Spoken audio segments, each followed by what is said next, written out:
We are on the fifth line from the top, on page Yud Zayin.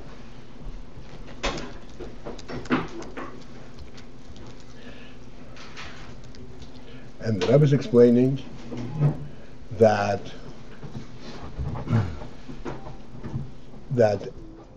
since that every koyach is rooted in the etzem, like we said, the etzem noisei as hakoyim.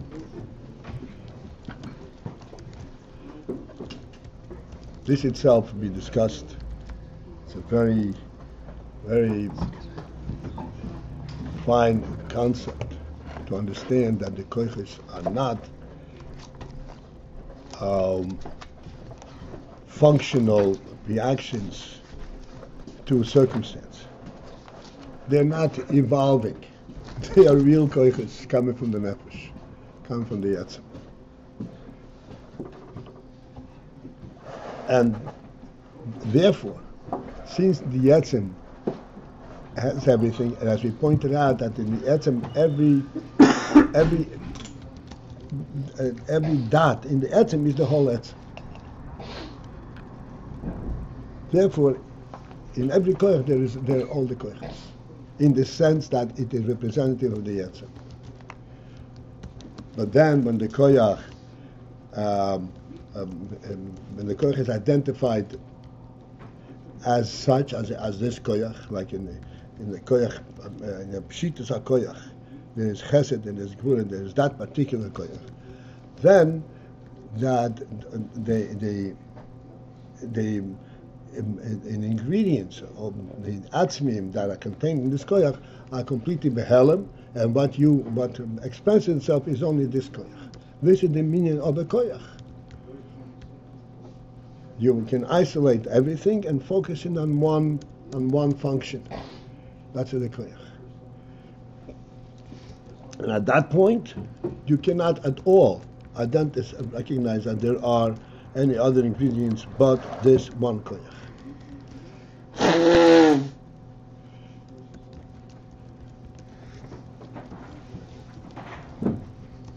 And the significance of this we will see in a little while. But when this koyach is broken down into components, when you focus in on the koyach, not in terms of that koyach, but what is contained therein, what does it really represent, then all the koyachs, then all its ingredients begin to surface. Let me use a mashal on this. The mashal is very difficult for us to understand, but then there's another mashal after that, which will be easier. This is true even in water and fire. Hagam sheyesh meho'esh b'mayim. Although that there is of the element of eish in water, Arebi his galos who rak yisoidechot poshut. But in identifiably, it is just one element. Poshut means on a fundamental level. Not that it functions like water, it is water. Representing the true concept of water. Are you saying? The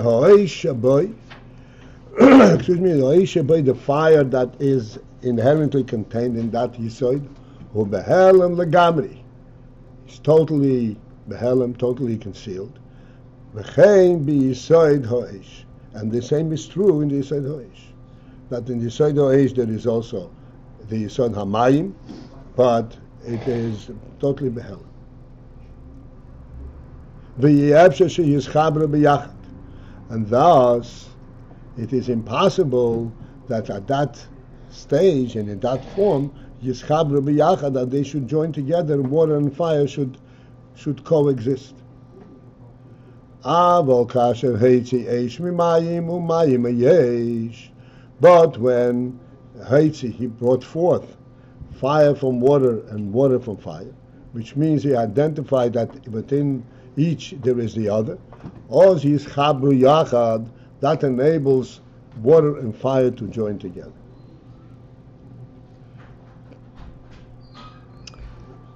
So we are not going to discuss this much because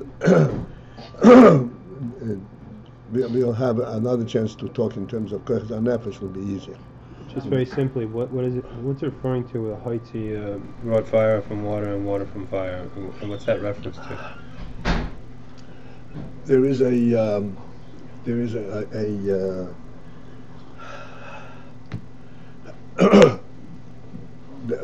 it's a quote, but there's a ma'aseh mit dem Baal Shem Tov.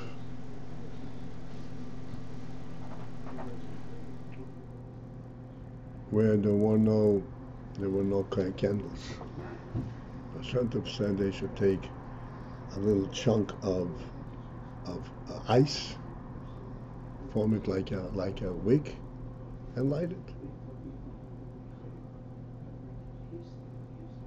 Misha Omar Shamu Yadlik Yimel Mayim Sheyadlik.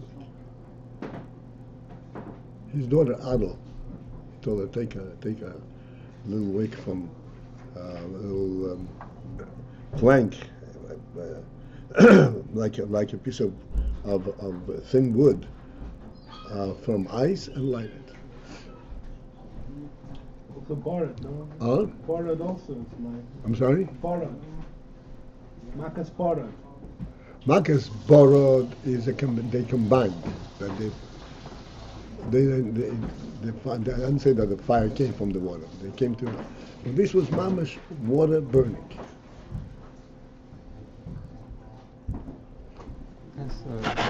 What? It might be obvious, but how come we say that since the kochos or Eshamayim come from one etzem, why do you say that necessarily means that it has the other ones in it? Like in the root, okay, everything's together. When they come out in expression, why does it mean that?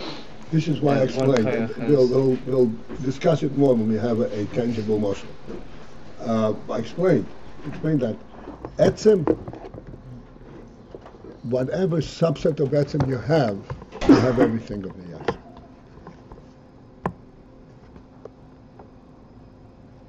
That's what etzem is.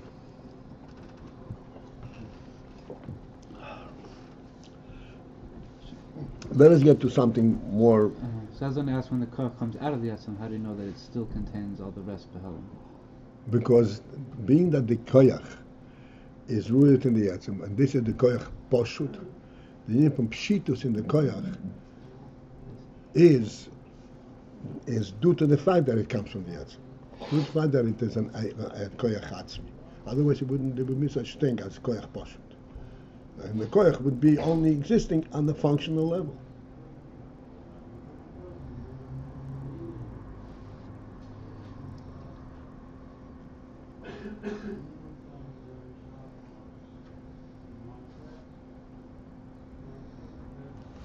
Do we have a difficulty understanding this? Well, it's the pashut means. Let me explain this a bit more tangibly.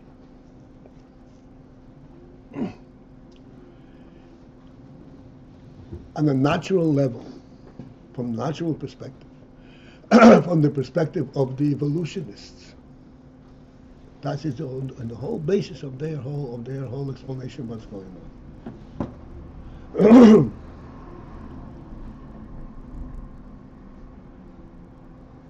Even as the dog, when he gets hit on the head, he will not venture into that place again. When he sees a stick, he'll run away. Why? Because he got hit on the head.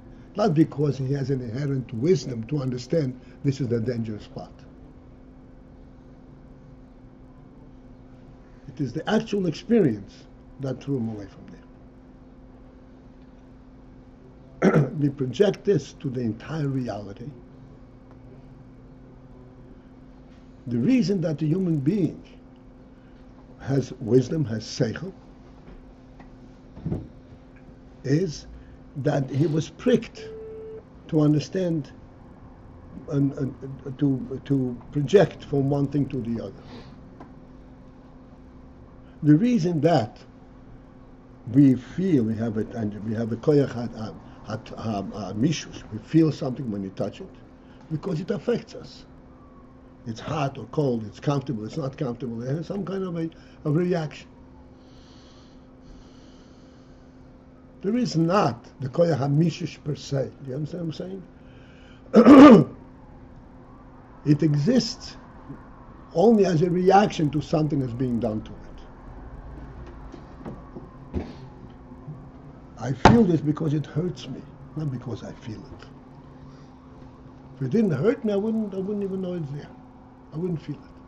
This is what we pointed out many times. That we pick up, and I picked up the disposable plastic tablecloth, and we felt that this is so soft and so fine. There is no effect by its touch, and the reason we feel it is because, like, we have an inherent sense of feel. But inside the nefesh, inside the chayas that's in the hand. It's a living element in the hand. It's not a reaction. That concept is a very important concept to understand. It's hard because in this world there is no such thing as atzmis. In the world, everything is reactive, and we much more readily understand reactive than essential. But in our seichel, we see, no, it's not true. There is an essential truth. Like we say, there is an essential truth in the existence of the world. Because the world is created by God. The world is not created itself inadvertently, by reaction.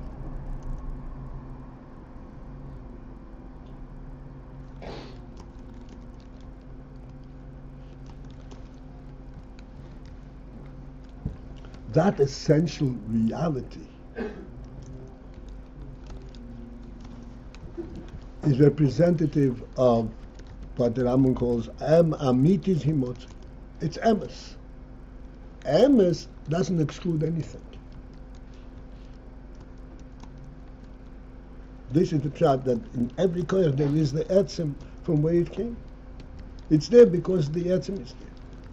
Except it was to the tzimtzum is allowed to represent this aspect and that aspect, but it's still the same etzem.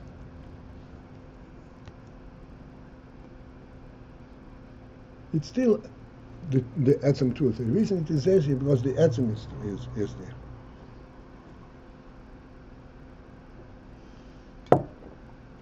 Like we're pointing out,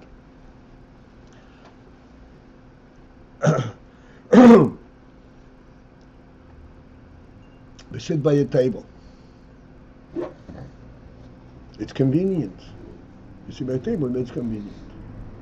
We sit by a table and we have our form in front of us, not holding it in hand, it's convenient. All reactive.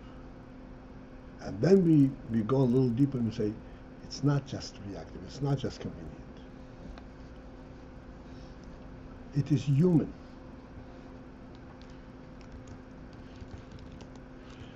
This is an essential in the human being.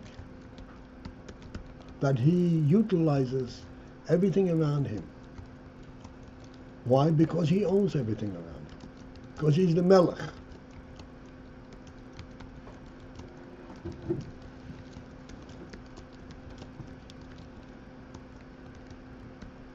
He is not isolated and himself. The whole environment. This is his domain. As we pointed out, in terms of ownership of a home, and this convenience, quote unquote, is not merely a convenience. This is where he feels his whole self.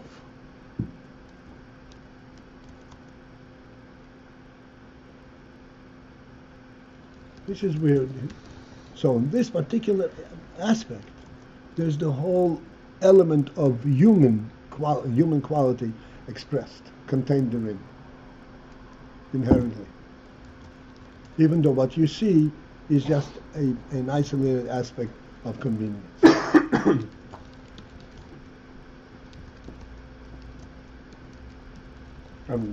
We say to the extent that when a person stands and holds the plate and oicha b'shuk, he eats in the marketplace. What's so terrible? The food is the same when he's eating with his mouth. There's the essential human element missing there.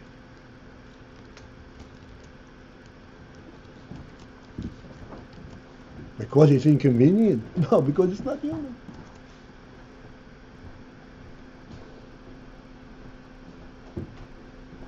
And all the conveniences are due to the fact that he is human.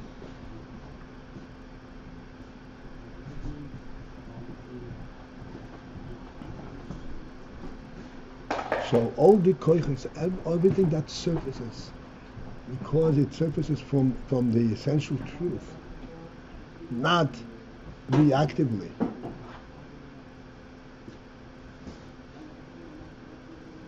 I can point out, if you hit the table and it hurts you, why does it hurt you? Because you hit it. It hurts you because you have the sensitivity to pain to begin with. Because you're living. The hit doesn't create that.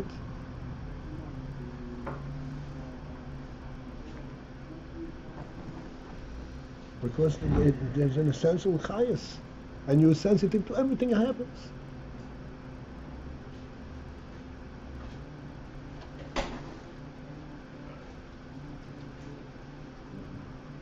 In other words, everything that a person experiences, there's a truth element. There's a true neshama element in this.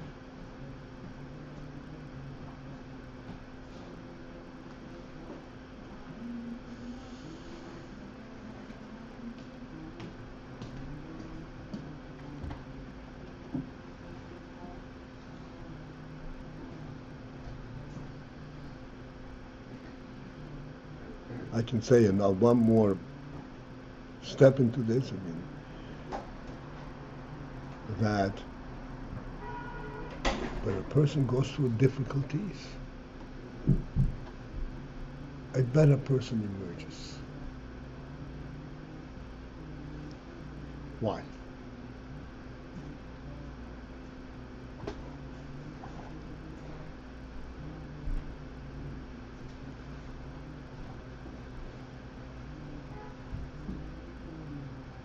We shall see a little bit later the principle in this. But at this point, the reason is that his ability to go through and to surface out of the difficulties is due to the essential truth that he has. And that particular difficulty, that reveals that essential truth.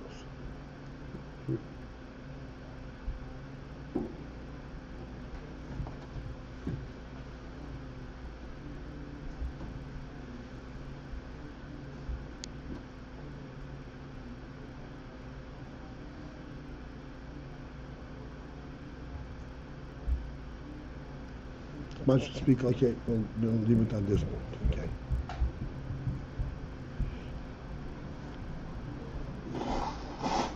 B'derech klal, okay, this is where we're up to now. B'derech klal, in general, what does this tell us? What does this represent? The fact that when it reveals the components, then fire can join with water. The general principle behind this is zehu bechinas hachalishus. This is the element of chalishus, of weakness. Hanase bechol koyach, that is affected in every koyach, behis galus hakoyach hahafochi shaboy. When the opposite koyach that is contained therein is surfaces, then that that affects a weakness in the koyach, and because of that, he is able to tolerate its opposite. The kasher hu bipshitusoi, where while the koyach is bipshitusoi, in its state of pshitus. Pshitus means, again, he doesn't have to justify, how come I'm here? What is the function, what aroused my being? It's pshitus. It's a true presence. I'm here because that's the truth of nefesh. Hareihu b'toiket meyoyt. Then he is with tremendous power. Because this is the only thing there is. It's the pshitus. This is the only truth there is. His halt was haprotim, and then when the protim, the details and the components are mischalek, subdivided and identified, nechlas hakoyach, then the koyach weakens. Ad shebe'efsher lihischaber, to the extent that it's possible to be connected and join an opposite koyach. Efsher lihischaber.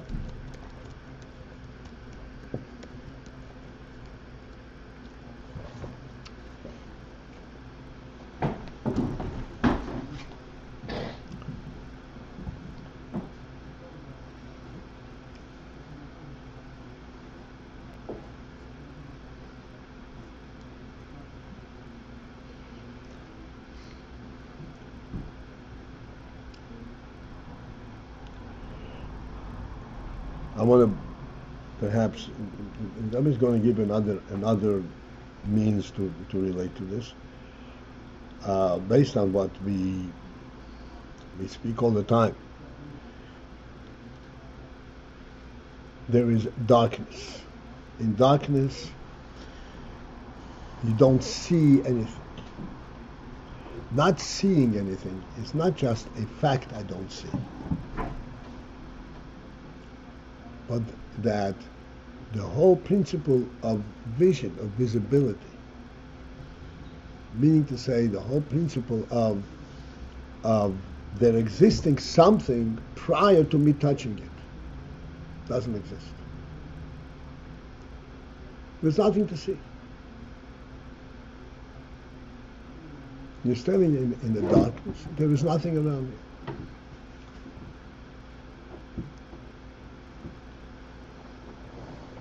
It's mamish pitch dark, there's nothing around you. Then, as you are taking a step, you touch something.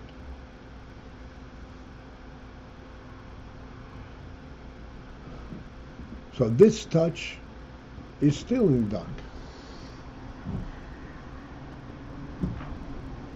But the darkness, the profundity of the darkness that inherently denies any other existence is no longer there.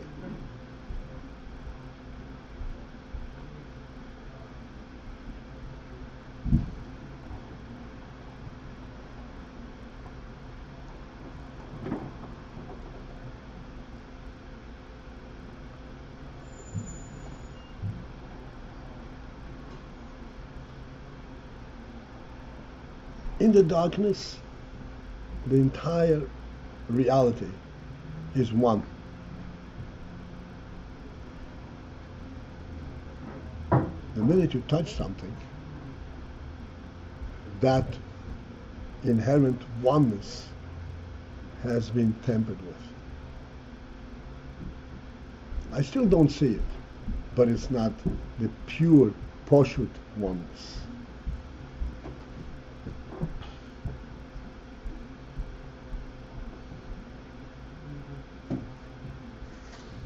Now that oneness becomes relative. It's one because I don't see it, not because it is really one. That's when the other details in the Kayach are revealed. That's the nimshal. Yeah. And you see that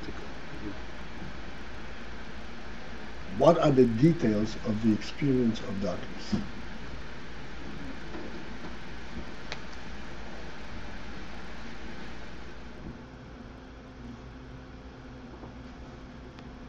Darkness encompasses the entire environment.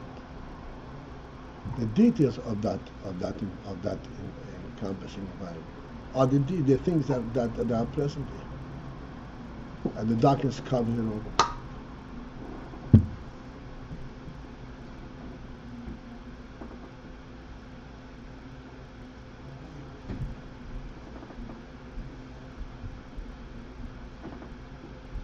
What are we saying in this? We're saying darkness. We're saying physical darkness exists only if there is an expanse of space. This expanse of space includes many different pieces of space. As we said, space is a composite of many pieces of space. Space is not one reality, other pieces. But in darkness, all of these pieces merge, all the pieces melt into one.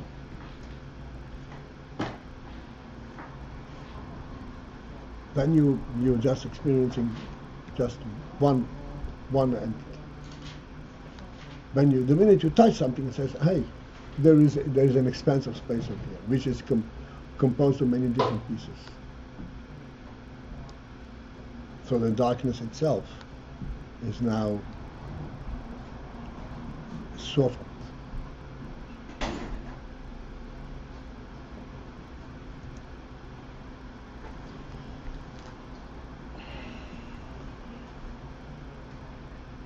Okay, we have to stop. Just want to go into the next. That will give us a real handle on this. This will be understood better. When you talk about midas and chesed, because we had the muscle from fire and water, which we have difficulty in really identifying and getting a tangible hold on. But with midas, chesed, and gvura, we can understand it better. And the reason that we can understand midas, chesed, and gvura, I'm not going there right now, is that there is a Iyar chesed which comes with full force, and Iyar gvura comes with full force. And when they become functional, then they can tolerate each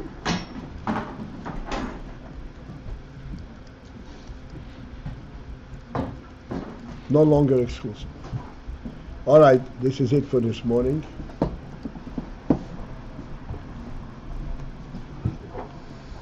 Mr. Shem, we can do tomorrow.